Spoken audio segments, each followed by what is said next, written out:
أريوس يا اخواتي، اول حاجة صلى على رسول الله صلى الله عليه وسلم، عليه افضل الصلاة والسلام. ومعاكم كلوة، وهقدم لكم فيديوهات كتير لملخصات انمي ومانهوا، فيا رب الفيديوهات تعجبكم. وما تنسوش اللايك والسبسكرايب وتفعيل زر الجرس عشان يوصل لك كل جديد يا معلم. وبدون ما اطول عليكم يلا بينا لملخص النهارده.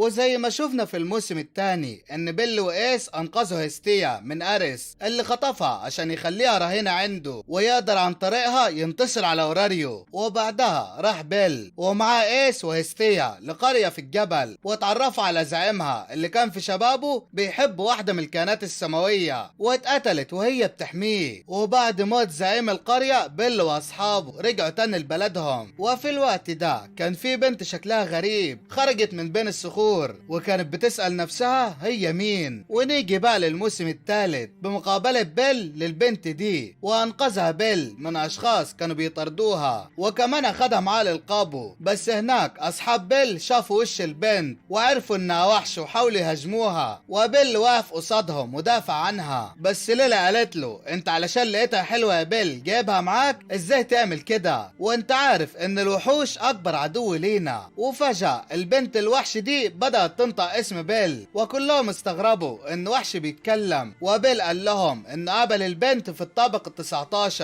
وكان في مغامرين بيحاولوا يصطادوها ووحوش بتهاجمها، وكانت خايفة وبتبكي، وان بيل عاوز يساعد البنت الوحش دي. وليلى قالت له انه ما ينفعش يعمل كده، ولو عرف الناس انهم مخليين معاهم وحش هتنتهي عيلة هيستيا. لكن بيل قال لها حتى لو كده انا عاوز اساعدها. وليلي لما ما لقيتش ان في فايدة قالت له اعمل اللي انت عاوزه. وبيل قال لهم ان عاوز ياخدها معاهم للسطح لانها لو فضلت في الدماس هيتم مهاجمتها مرة تانية. ورجع بيل للبيت ومع الوحش، وهستيا استغربت ان في وحش بيتكلم وسألته عن اسمه، بس البنت الوحش معرفتش ترد. وميكوتو قالت ان نوع الوحش فغرو بس ده مش اسمها الشخصي. وهستيا قالت لبيل اختار لها انت اسم بما انك انت اللي جبتها هنا. وبيل اختار لها اسم غبي، بس بعد اقتراحات منهم كلهم هستيا قالت هتسميها ويني. بس هستيا قالت انهم لازم برضو يجمعوا عنها المعلومات عشان يعرفوا كل حاجة عنها. وبدأ كل واحد من عيلة هستيا يدور من ناحية ويحاولوا يسمعوا اي حاجة بتتكلم عن وحوش فغرو. وراحت ليلي لواحدة اسمها لولوني وادت لها فلوس، وعرفت منها ان في مغامرين بيقولوا انهم بيسمعوا في القابو اصوات بتتكلم مع بعض لما بيكونش في حد موجود. اما بيل فكان بيلعب مع ويني، وويني كانت مبسوطة جدا، ومن غير ما تقصد مخالبها جرحت بيل. وخافت جدا ويني ان بيل يكرهها بعد اللي حصل، بس بيل قال لها انه بخير وانه مش متضايق منها. وويني فرحت جدا، وبعدها دخلت للبيت واكلت مع استيا وبقية العيلة وكأنها واحدة منهم. وكروزو اصل لها مخالبها وقلمها، بس ليلي كانت لسه مش مطمنة للموضوع ده. ولما قالت كده لكروزو، كروزو قال لها طب ليه وافقت انها تيجي هنا؟ وليلي قالت له علشان ما تزعلش بيل لانه شخص طيب وبيحب يساعد الناس. اما ويني فكانت بتتكلم مع بيل، وبيل سألها جات منين ولو في حد جه معاها. بس ويني قالت له انها ما تعرفش الا انها كانت في مكان مظلم وشافت حلم غريب بتقتل في ناس ما تعرفهمش بمخالبها، وكانت مش شايفة قدامها الا لون احمر لحد ما جم اشخاص وهاجموها علشان يحموا الناس منها. وبقى جسمها بارد جدا وجواها فراغ كأن في ثقب، وبتشوف الناس بمنتهى الوضوح، ومهما طلبت المساعدة محدش بيرد عليها، وانه كان حلم مخيف جدا بالنسبة لها. وفي الوقت ده هرميس كان قاعد مع عيلته، واتضح ان لولوني تبقى من عيلته. وهرميس سألهم لاقي الوحوش المتهربة فين، وقالوا له انهم لقيوهم في قبو قصر يخص عيلة إيلوريانية النبيلة ولقيوهم مقيدين. وهرميس سأل لولوني عن البنت اللي قالت له عليها انها كانت بتتحرى عن الوحوش اللي بتتكلم، ولولوني قالت له انها بنت عفريتة ما شافتهاش قبل كده، وانها حاولت تراقبها بس ما عرفتش واعتذرت له. وهرميس قال لها لازم نلتزم بطلب العميل، وكل اللي ممكن نعمله هو جمع المعلومات. وفي مكان تاني كان في واحد اسمه ديكس بيزعق لاتباعه لانهم سابوا وحش الفغرو يضيع من ايديهم، وهم اعتذروا له وقالوا له انها ضاعت منهم في الطابق ال19.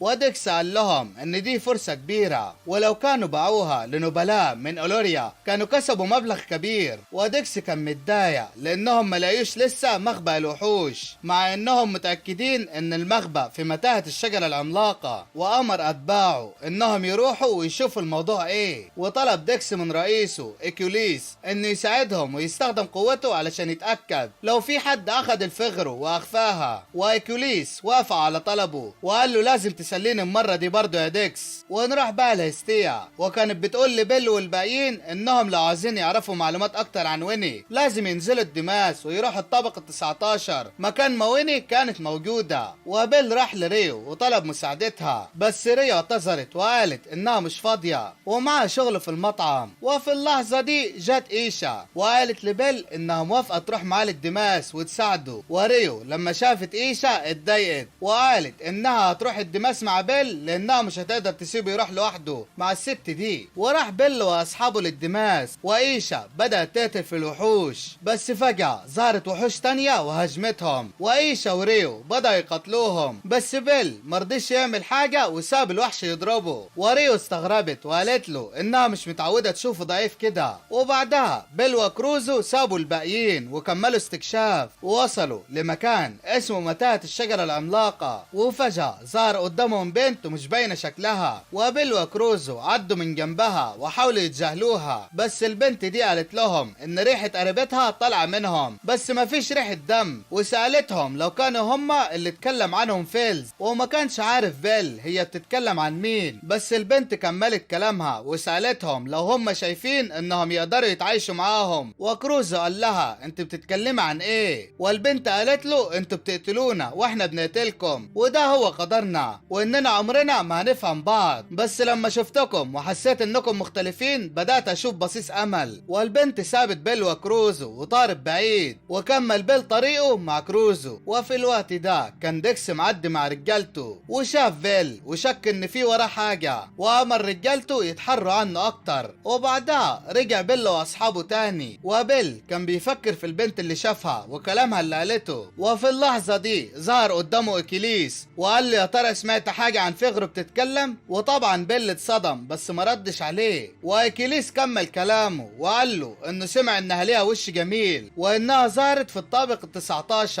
وطلب منه ان لو عارف حاجة عنها يقول له لانه نفسه يشوفها. وجه هرميس وطلب من بيل يمشي وقال له ان في حاجة عاوز يتكلم مع اكيليس فيها. ومشي بيل وقعد هرميس مع اكيليس وقال له ان وصلته معلومات بتقول انه متورط في التهريب، بس اكيليس قال له ان المعلومات دي غلط. وهرميس قال له ان في معلومات تانية وصلت له بتقول انه بيبعت الوحوش من اوراريو وبيطلقها في اماكن تانية عشان يخلق فوضى. واكيليس فضل يضحك وقال ان للاسف الكلام ده مش حقيقي. واكيليس اخد باله ان عيلة هرميس واقفين من بعيد بيراقبوه، وقال لهرميس تقدر تراقبني زي ما انت عاوز، الموضوع ما يهمنيش. وفي الوقت ده كانت ويني بتلعب واستخبت في اوضه، وبالصدفه سمعت هستيا وهي بتتكلم مع الباقيين وبتقول لكروزو هو انت فعلا لقيت وحش بيتكلم زي ويني؟ واكد كروزو على كلامها وقال لها انهم لقيوه في الطابق ال19 وحكى لهم على اللي قالته. وليلي قالت انهم لازم يمشوا ويني لانهم لو فضلوا مخبيينها عندهم هيبقوا في خطر، وانهم ما يقدرش يخبوها للابد وهتبقى بالنسبه لهم زي القنبله الموقوته لانها وحش. وفجاه كلهم سمعوا صوت غريب، ولما راحوا يشوفوا في ايه لقوا الباب مفتوح. وويني بعد ما سمعت كل اللي اتقال سابت البيت ومشيت، وفضلت تبكي في الشارع وتقول انت فين يا بيل؟ اما هستيا والباقيين ففهموا ان ويني سمعت كل كلامهم وعلشان كده مشيت. وهستيا قالت اللي حصل لبيل وطلبت منه يروح وراها يشوفها. وفي الوقت ده ويني لقيت بنت صغيرة هتقع عليها الصناديق، وعلشان تنقذها اضطرت تظهر بشكلها الحقيقي. واول ما الناس شافوها بدأوا يصرخوا ويقولوا وحش ويرموا عليها حاجات، وويني كانت بتبكي ومش عارفة تعمل ايه. ووصل بيل وكان عاوز ينقذ ويني، بس كروزو قال له ان لو عمل كده مش هيعرف يبرر موقفه بايه قدام الناس وهيكون في خطر. بس بيل قال له انه لازم يساعدها وجري ناحية ويني، بس قبل ما يوصل لها ظهرت ريو اللي كانت متخفية وقالت له روح للغرفة السرية للقبو. وريو اخدت ويني وجريت بيها، وراح بيل للغرفة السرية وليه هناك ويني، وويني حضنته وفضلت تبكي. وبيل كان متضايق جدا من اللي حصل. وتاني يوم عند النقابة الناس اتجمعت بسبب الوحش اللي ظهر، واينا كانت بتحاول تهدي الامور ورئيسها ادالها جواب تديه لبيل، وقال لها ان دي مهمة سرية وفي معلومات لبيل عن مهمة عاوزين عيلته تقوم بيها. وسلمت اينا الجواب لبيل، وبيل فتحه وقرا الجواب وليه مكتوب فيه روح للطابق العشرين مع الفتاة التنين. وبيل اتفاجأ وقال لنفسه ازاي النقابة عرفت بموضوع ويني. ولما اينا لقيته سرحان قالت له انها عاوزة تساعده، بس بيل مردش عليها واستأذن ومشي وراح لبيت عيلته وسلمهم الرسالة. وهستيا استغربت انهم طالبين منهم طلب زي ده، وقالت انهم لو كانوا عاوزين ويني كانوا طلبوا تسليمها، بس ليه يطلبوا منهم يروحوا للطابق العشرين في الدماس. وبيل اعتذر لهم انه ورطهم في المشكلة دي، بس اصحابه قالوا له انهم مع بعض وبيساندوا بعض في اي حاجة وانهم هيساعدوه. وفي الوقت ده وصلت معلومات لديكس وامر رجالته انهم يراقبوا عيلة هستيا. وبالليل هستيا وصلت بيل والباقيين للدماس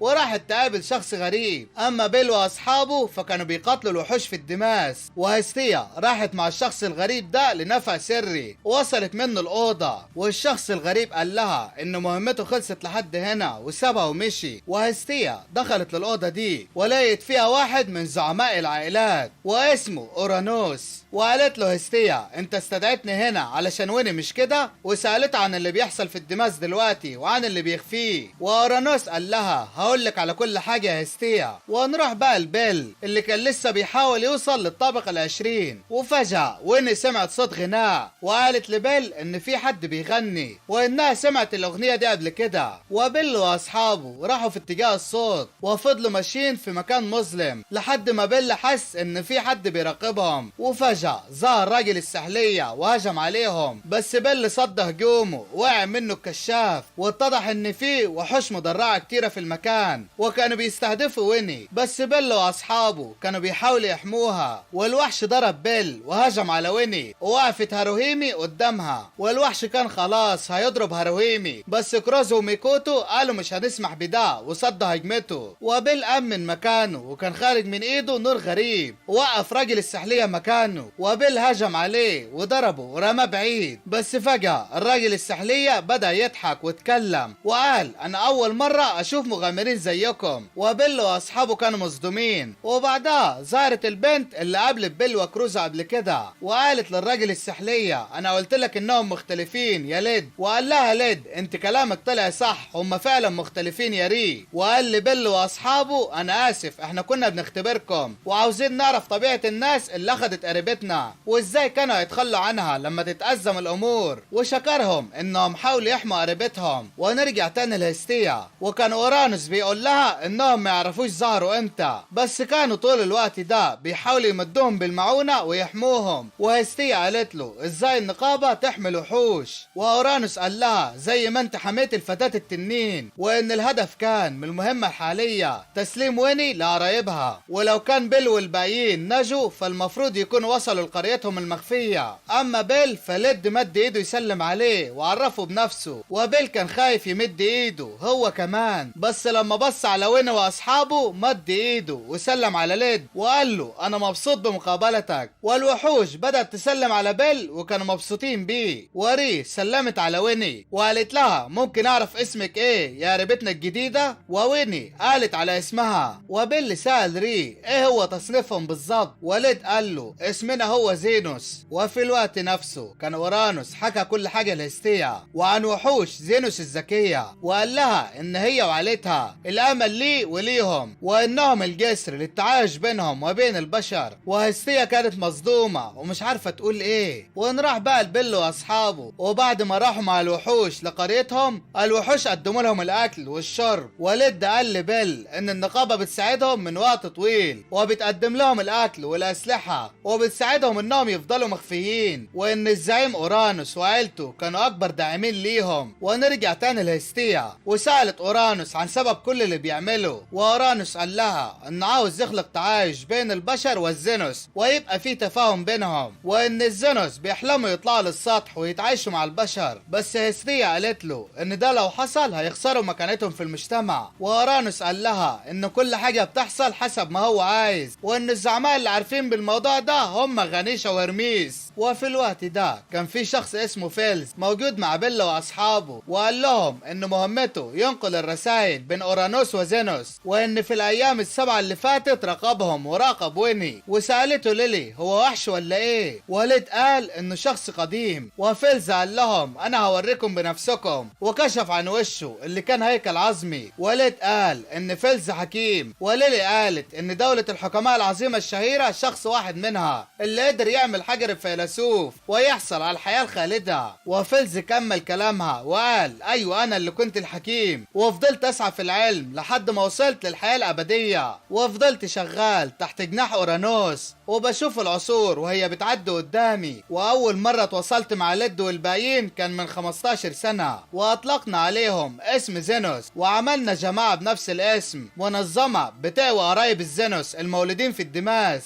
وبتسمح لهم انهم يعيشوا مع بعض. وري قالت احنا بنتحرك في المتاهة وبنعيش مع بعض وبندور على اي قرايب لينا. وكروزو سأل ليد لو كان هو القائد، وليد قال له ان نفسه يقول له ايوه، بس في شخص انضم جديد ليهم قوي لدرجة انه راح لطوابق جديدة عشان يتدرب. وليد قال انه نفسه يروح للسطح ويشوف الشمس بعينه ويعيش مع البشر، بس ده صعب لان البشر مش هيتقبل وجودهم وانهم منبوذين من البشر ومن الوحوش اللي مش زيهم. وفي الوقت ده كان اورانوس بيقول لهستيا ان وحوش الزينوس عندهم دورة حياة، وبعد ما بيموتوا ارواحهم بتتولد من جديد. وهستيا قالت له ازاي ده بيحصل، بس اورانوس قال لها انه ما يعرفش، وانه كل اللي يعرفه ان دي ممكن تكون ارادة الدماس. اما بيل واصحابه فودعوا ليد والباقيين، وراحت ويني مع ليد وكانت زعلانة انها تسيب بيل، بس بيل ودعها وقال لها هنتقابل من جديد. ورجعت ويني من القرية المخفية واخدتها وحش اسمها راني عشان هيروحوا القرية جديدة، بس فجأة سمعوا صوت ولاقي وحش مقيد في الحيطة ومتصاب. وبعدها ظهر ديكس ورجالته وحصروهم، وعرفت راني ان ده كمين، وهجم واحد من الوحوش على ديكس، بس ديكس صد هجومه وخلص عليه. واحد من رجال ديكس بدأ الهجوم، بس الوحوش صدت هجومه وكانت بتضربه، ولكن للأسف رجال ديكس خلصوا على اغلبهم ومتبقاش الا وحش واحد كان قوي جدا. ورجال ديكس قالوا له ان الوحش ده قوي جدا ومش هيقدروا يعملوا معاه حاجة. وهجم ديكس على الوحش، بس الوحش صد هجومه، وديكس لف من وراه وضربه بسيفه في ظهره. وويني بصت ولقيت كل اصحابها حواليها متصابين، وفضلت تبكي وجريت بعيد عن راني. وراني اتشتت انتباهها مع ويني، ورجال ديكس استغلوا الفرصة وضربوها. وبعدها ديكس امر رجالته انهم ينقلوا ويني ويسيبوا باقي الوحوش، بس راني رمت خيط حرير من خيوطها العنكبوتية على ويني عشان تراقب مكانها، لكن ديكس اخد باله وقطع الخيط وقال ان العنكبوتة دي بتلعب بالنار، وامر رجالته يتصرفوا معاها. ورجال ديكس قربوا من راني، بس راني قالت لهم انا مش هسمح لكم تقربوا مني، ورشت عليهم مادة واضطروا انهم يضربوها برمح. وراني قامت من مكانها وقتلت نفسها، وديكس قتل الوحش المقيد. وبعد ما ديكس ورجالته مشيوا ظهر وحش تاني اسمه غروس، وليه الأداة اللي بيتواصلوا بيها مع فيلز، وفهم ان اصحابه اتقتلوا لان الأداة كانت مع راني، وفضل يصرخ الغلبان وكسر الأداة. وفي الوقت ده كان بيل في الدماس بيتقاتل مع وحش، بس كان بيفتكر ليد والباقيين وكان حاسس انه مش عاوز يهاجم الوحش، بس الوحش هاجمه واضطر بيل يقتله. وطلع بيل من الدماس وهو بيحاول يقنع نفسه ان ليد ويني مختلفين عن باقي الوحوش. اما غروس فرجع لري وليد وادالهم اداة الاتصال المكسورة، وليد قال له ليه كسرتها؟ امال هنتواصل ازاي مع فيلز؟ بس غروس قال له احنا مش محتاجين نكلم فيلز تاني، ولازم ناخد بطارنا من اللي قتل اصحابنا لان هم دول البشر. وليد حاول يقنعه ان في بشر كويسين زي بيل، بس غروس كان مصمم على الانتقام. وانضم لغروس وحوش تانيين اقتنعوا بكلامه، ومشي غروس مع باقي الوحوش عشان ينتقم. وري قالت لليد ان الموضوع بقى سيء جدا، وعلى السطح بدأوا يذيعوا اخبار عن وحوش بتهاجم المغامرين، وطلبوا من كل المغامرين يفضلوا في بيوتهم ومحدش ينزل الدماس. وراح بيل لإينا عشان يفهم منها الموضوع ايه، وإينا قالت له ان عيلة غنيشة اتكلفت بمهمة تشكيل فريق للسيطرة على الوحوش، وطلب وطلبت من بيل يرجع لبيته ويستنى اي تعليمات جديدة. بس في اللحظة دي اين عرفت ان بيل هو كمان تم استدعائه للمهمة، واستغربت جدا. وهستيا كانت بتسأل عيلتها عن بيل، لكن جات لها رسالة من نقابة بتطلب منها تحضر فريق للطوارئ، وبتقول لها ان بيل راح للدماس مع قوات السيطرة على الوحوش. وبكده يكون نهاية حلقتنا للنهاردة، فما تنسوش اللايك والسبسكرايب وتفعيل زر الجرس علشان يوصل لكم كل حلو وجديد. ويا رب دايما تكونوا بخير، واريوس يا اخواتي.